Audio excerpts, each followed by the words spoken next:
आज की वीडियो में यूपी बोर्ड कक्षा 10 का जो प्रोज का सेकंड लेसन है उसी का ए लेटर टू गॉड यानी ईश्वर के नाम एक पत्र लिखा गया है और ये एक फार्मर के द्वारा लिखा गया है जिसका नाम है लेंचो। तो इसी चैप्टर का जो इंट्रोडक्शन का पार्ट है इस वीडियो में सिर्फ और सिर्फ इंट्रोडक्शन को हम कवर करेंगे। पहला जो पॉइंट होगा अबाउट द ऑथर होगा और दूसरा जो पॉइंट होगा अबाउट द लेसन होगा। तो डायरेक्टली हम इसको क्या कर रहे हैं, स्टार्ट कर रहे हैं। स्क्रीन पर आप देखिएगा ए लेटर टू गॉड यानी ईश्वर को एक पत्र लिखा जा रहा है। यह एक फार्मर किसान है जो पूरी तरह से बर्फ के कारण है, बहुत ज्यादा भारी बारिश हुई थी और आंधी तूफान के कारण और उसकी जो फसल थी पूरी तरह से नष्ट हो चुकी थी। इसलिए वो जो लेंचो था बिल्कुल ईमानदार किसान था, वह ईश्वर को पत्र लिख रहा है और ईश्वर से अपनी जितनी भी जरूरतें हैं उसको वह कह रहा है और ईश्वर से वह मदद मांग रहा है, पैसे को मांग रहा है। तो जीएल फ्यून्स के द्वारा इस चैप्टर्स को लिखा गया है। तो अबाउट द ऑथर में देखिए कह रहे हैं कि GL Funes one of the famous modern writers. GL Funes one of the famous, one में से एक थे ऑफ द फेमस सबसे प्रसिद्ध मॉडर्न राइटर्स।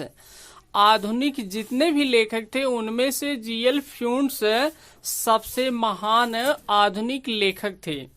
हैज रिटेन, इन्होंने लिखा है for the young as well as the old.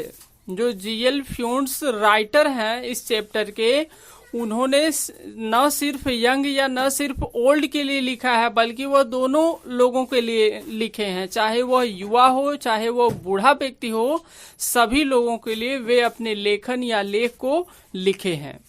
He is a simple short story writer. जो जीएल फ्यून्स है वो बिल्कुल सिंपल नेचर वाले व्यक्ति हैं, शॉर्ट स्टोरी राइटर हैं। वे ऐसे राइटर हैं जो शॉर्ट स्टोरी लिखते हैं यानी शॉर्ट जो छोटी छोटी कहानियां उसको लिखते हैं। एंड ह्यूमरिस्ट है, वे थोड़ा सा ह्यूमर भी करते हैं यानी ह्यूमर जो सैटायर सा रहता है, व्यंग रहता है, ह्यूमरिस्ट भी हैं। आगे देखिए कह रहे हैं कि he is a general writer, वह एक सामान्य लेखक है। हु हैज रिटन, जिन्होंने लिखा है ऑन सिंपल थीम्स। वह एक सामान्य लेखक है और उन्होंने बिल्कुल उनकी जो थीम है, विषय वस्तु है, वह पूरी तरह से सिंपल है, साधारण है। जैसा कि आप इस चैप्टर में देखेंगे ए लेटर टू गॉड, ईश्वर के नाम एक पत्र। इज ये है हिज, उनकी सिंपल स्टोरी, सबसे साधारण स्टोरी है। विच मीन्स, जो इज फुल मीन्स भरी हुई है ऑफ ह्यूमर। यह उनकी सबसे साधारण स्टोरी है जो पूरी तरह से ह्यूमर से, हास्य से भरी हुई है। अब आगे देखिए, यह तो सेक्शन हो गया अबाउट द ऑथर वाला। इसके बाद देखिए यहाँ पर सेक्शन है, अगला जो सेक्शन है यह है अबाउट द लेसन। तो लेसन के बारे में यहाँ पर थोड़ा सा इंट्रोडक्शन है। देखिए लेंचो, जो लेंचो है a hard working farmer. Lencho बहुत ही कठिन परिश्रम करने वाला या कि ये बहुत ही मेहनती फार्मर, एक किसान है। लिव्ड, वह रहता है इन ए वैली, वह एक घाटी में रह रहा, ऑन द टॉप ऑफ ए लो हिल। ठीक है, ऑन द टॉप और सबसे ऊपरी शिखर पर रह रहा, of A low hill means निचली पहाड़ी के। Lencho a hard working farmer, Lencho जो है वो बहुत ही परिश्रमी, बहुत ही मेहनती फार्मर किसान है। लिव्ड, वह रहता है इन ए वैली, वह एक घाटी वाले इलाके में रहता है और निचली पहाड़ी का जो चोटी है, जो सबसे ऊपरी भाग है, वहीं पर उसका सिंगल घर है, बिल्कुल एकांत में, अकेले में, वहीं पर वह रहता है। वन मॉर्निंग, एक दिन सुबह को, ही फेस्ड, वह सामना करता है। वन मॉर्निंग, एक दिन सुबह को, he faced ruin due to a severe snowfall resulting a total damage of his crops.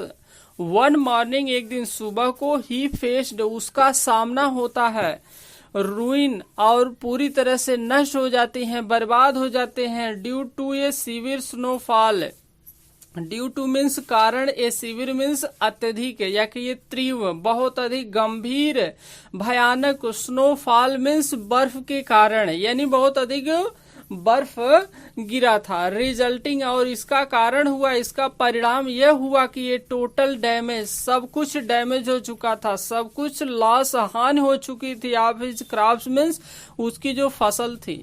One morning, एक दिन सुबह को, ही फेस्ड, उसका सामना हुआ, रूइंड, ठीक है, और पूरी तरह से बर्बाद हो चुकी थी, ड्यू टू ए सीवियर, क्या बर्बाद हो चुकी थी, उसकी जो फसल थी, ठीक है, वह बर्बाद हो चुकी थी। ड्यू टू मीन्स कारण, ये सीवियर स्नोफॉल, बहुत अधिक बहुत ज्यादा बर्फ गिरने के कारण, रिजल्टिंग, इसके परिणाम स्वरूप इसका रिजल्ट यह हुआ कि ये टोटल डैमेज, सब कुछ नष्ट हो चुका था, बर्बाद हो चुका था, फिर क्रॉप्स, उसकी जो फसल थी।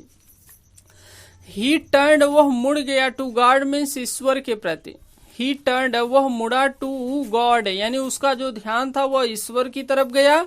इन डिस्ट्रेस मीन्स निराशा में था, वो पूरी तरह से दुख में था, निराशा में था, परेशानी में था। एंड और रोट, वह लिखा, ए लेटर, एक पत्र को लिखा, आस्किंग, और उसमें वह आस्किंग किया था, मांगा था, हिम, उनसे, टू सेंड, वह भेज देंगे, मनी, पैसे को। जब उसकी संपूर्ण जो फसल थी, बर्फ गिरने के कारण सब कुछ नष्ट हो चुका था, बर्बाद हो चुका था, और इस संसार में ऐसा कोई व्यक्ति नहीं था जो लेंचो की सहायता कर सके, उसकी मदद कर सके, तो लेंचो के पास कोई विकल्प नहीं था, लेकिन वह ईश्वर में 100% विश्वास करता था। इसलिए लेंचो सोचा, क्यों न हम ईश्वर को पत्र लिखें, और पत्र लिखकर हम ईश्वर से कुछ पैसा मांग ले, और जो भी कारण है उन्हें बता दें, वैसे वह तो सब कुछ जान ही रहे हैं। एक पोस्टमैन, एक जो डाकिया था, सा, उसने देखा, द लेटर, पत्र को देखा, टू गॉड, एक डाकिया था और उसने क्या किया, देखा, द लेटर, पत्र को देखा, टू गॉड, ठीक है, जो ईश्वर के नाम पत्र लिखा गया था, एंड टू किट, और इसे ले गया, टू द पोस्ट मास्टर, ठीक है, डाकखाने का जो हेड मालिक था, या कि ये डाकखाने का जो पोस्ट मास्टर था, ठीक है, उसके पास वह ले गया। Who first laughed and then was surprised at the faith of the writer. एक पोस्टमैन, एक डाकिया था, जिसने क्या किया था, लेंचो के पत्र को पत्र पेटिका से बाहर निकाला था, और उसने जब ईश्वर के नाम लिखे गए पत्र को देखा, एंड और टू किट, वह उसे ले गया, टू द पोस्ट मास्टर, वह अपने बॉस, अपने मालिक के पास ले गया। हु फर्स्ट, जिसने पहले लाफ्ड, उसका जो मालिक था वह पहले तो खूब हंसा, एंड देन, और तब वाज सरप्राइज, तब वह पूरी तरह से आश्चर्यचकित हो गया, एट द फेथ मीन्स विश्वास पर, ऑफ द राइटर, पहले तो वह बहुत हंसा, ठहाका लगाकर हंसा, लेकिन तुरंत ही, एक क्षण के अंदर ही, एक पल के अंदर ही वह सीरियस हो गया, गंभीर हो गया, और वह उस लेखक के बारे में, जिसने उस पत्र को लिखा था, उसके विश्वास के बारे में सोच करके वह सरप्राइज, आश्चर्यचकित हो गया। ही कलेक्टेड, वह इकट्ठा किया, सब मनी, कुछ पैसे को, ही कलेक्टेड, उसने इकट्ठा किया, सब मनी, कुछ पैसे को, फ्रॉम हिज एम्प्लॉइज, अपने कर्मचारियों से। जब उसके समझ में यह आया कि यह जो लेखक है जिसने पत्र लिखा, उसका ईश्वर में इतना विश्वास है, तो उसने सोचा क्यों न इस पत्र का जवाब दिया जाए। आगे देखिए, ही कलेक्टेड, वह इकट्ठा किया, सम मनी, कुछ पैसे को, फ्रॉम हिज एम्प्लॉइज, ठीक है, जब वह जवाब देने के लिए पत्र को खोला तो उसमें पैसे की मांग की गई थी, इसीलिए यहाँ लिख रहा है कि वह कुछ पैसे को इकट्ठा किया, फ्रॉम हिज एम्प्लॉइज, यानी जितने भी कर्मचारी उस पोस्ट ऑफिस में काम करते थे, सभी कर्मचारियों से, उन कर्मचारियों का जो बॉस था, जो मालिक था, वह कुछ पैसे को इकट्ठा किया, एंड और सेंड इट, इसे भेज दिया, टू लेंचो, और इन पैसों को लेंचो के पास वह भेज दिया।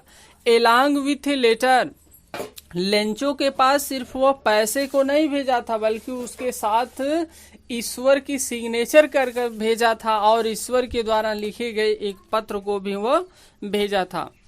वेन, जब Lencho got the letter with money, when, जब लेंचो, जो लेंचो था, गॉट, वह पाया, द लेटर मीन्स पत्र को, विथ मनी मीन्स पैसे के साथ। जब लेंचो क्या किया, अपने पत्र को पाया, और उस पत्र के साथ पैसे भी थे, एंड और काउंटेड, तब वह अपने पैसे को पाते ही गिनना शुरू किया, इट लेस, वह पैसा कम था, ईश्वर से जितना पैसा वह मांगा था 100 पीसेस मांगा था, और जो डाकखाने का बॉस था, मालिक था, उसने किसी तरह से इकट्ठा करके सिर्फ 70 पीसेस ही इकट्ठा किया था। तो जब लेंचो को ईश्वर का पत्र मिला, पैसा मिला, तो वह तुरंत पैसे को काउंटिंग करने लगा, गिनने लगा। और जब वह गिना तो उसे पता चला कि इट लेस, यह जो पैसा है जितना लेंचो मांगा था वह उतना नहीं है बल्कि उससे कम है। ही वह फेल्ट महसूस किया, फ्यूरियस मीन्स बहुत अधिक क्रोधित महसूस किया। जैसे ही उसे लगा कि पैसा कम है उसे बहुत अधिक क्रोध आ गया। सो इसलिए ही रोट, वह लिखा, अनदर, दूसरा लेटर, पत्र लिखा, टू गॉड मीन्स ईश्वर को। उसे बहुत ही क्रोध आ गया, वह क्रोधित हुआ, इसलिए वह ईश्वर को तुरंत ही दूसरा पत्र लिखा, आस्किंग हिम, और उनसे वह मांगा, कहा कि टू सेंड, आप भेज दीजिएगा, रेस्ट मीन्स शेष ऑफ द मनी, जो पैसा है। ईश्वर को दूसरा पत्र लिखा और उसमें वह लिखा कि ईश्वर आप क्या करिएगा, मुझे सिर्फ 70 पीसेस ही मिला है, जो शेष बचा हुआ 30 पीसेस है उस पैसे को आप मेरे पास भेज दीजिएगा। नॉट बाय द पोस्ट, लेकिन उस पैसे को आप पोस्ट के माध्यम से मत भेजिएगा, डाकखाने के माध्यम से मत भेजिएगा। एज, क्योंकि द पोस्ट ऑफिस इम्प्लाइज, क्योंकि डाकखाने के जितने भी कर्मचारी होते हैं were a bunch of crooks, वे बंच मीन्स झुंड है, समूह है, आप क्रूक्स मीन्स बेईमानों के। जब वो दूसरा पत्र ईश्वर को लिखा तो उसमें वह लिखा था कि मुझे सिर्फ 70 पीसेस ही मिले हैं। पीसेस मुद्रा थी, लेंचो को जहां पर रहता था उस स्थान की मुद्रा थी, पीसेस है। तो वह वहां पर लिखा कि ईश्वर मुझे सिर्फ 70 पीसेस ही मिला है, जो शेष 30 पीसेस है वो मुझे नहीं मिला है। वह पैसा आप मेरे पास भेज दीजिएगा, लेकिन आप डाकखाने के माध्यम से मत भेजिएगा, क्योंकि उसे देखिए शक था, लेंचो को शक था कि जो शेष पैसा है वह डाकखाने के कर्मचारी लोग ले लिए होंगे और लेंचो को कम पैसा दिए होंगे। इसलिए वह गॉड से, ईश्वर से रिक्वेस्ट किया कि जो शेष पैसा उसको आप मेरे पास भेज दीजिएगा, किसी और माध्यम से भेज दीजिएगा, या तो डायरेक्ट मिल कर दे दीजिएगा, लेकिन आप डाकखाने के माध्यम से मत दीजिएगा, क्योंकि पोस्ट ऑफिस इम्प्लाइज वर, क्योंकि डाकखाने के जितने भी कर्मचारी हैं were a bunch of crooks, वे बेईमानों के झुंड है, बेईमानों के समूह हैं, अर्थात सभी लोग करप्शन में पूरी तरह से डूबे हुए हैं। तो आज की इस वीडियो में ये देखिए, इस चैप्टर का ए लेटर टू गॉड का फर्स्ट पार्ट है, और फर्स्ट पार्ट में हम इंट्रोडक्शन को कवर करते हैं। शेष जो इसका टेक्स्ट है उसको हम अलग वीडियो में कवर करेंगे, और उसका जब भी वो बन जाएगा तो उसका उस वीडियो का इस डिस्क्रिप्शन में, इस वीडियो के डिस्क्रिप्शन में आपको मिल जाएगा। तो आज की वीडियो में बस इतना ही, और इसमें सिर्फ हम इंट्रोडक्शन को कवर किए, और टेक्स्ट को स्टार्ट करने के पहले इंट्रोडक्शन जानना जरूरी है, इसीलिए हम वर्ड मीनिंग के साथ इसको कवर कर रहे हैं। तो अगर आप चैनल पर नए हो तो चैनल को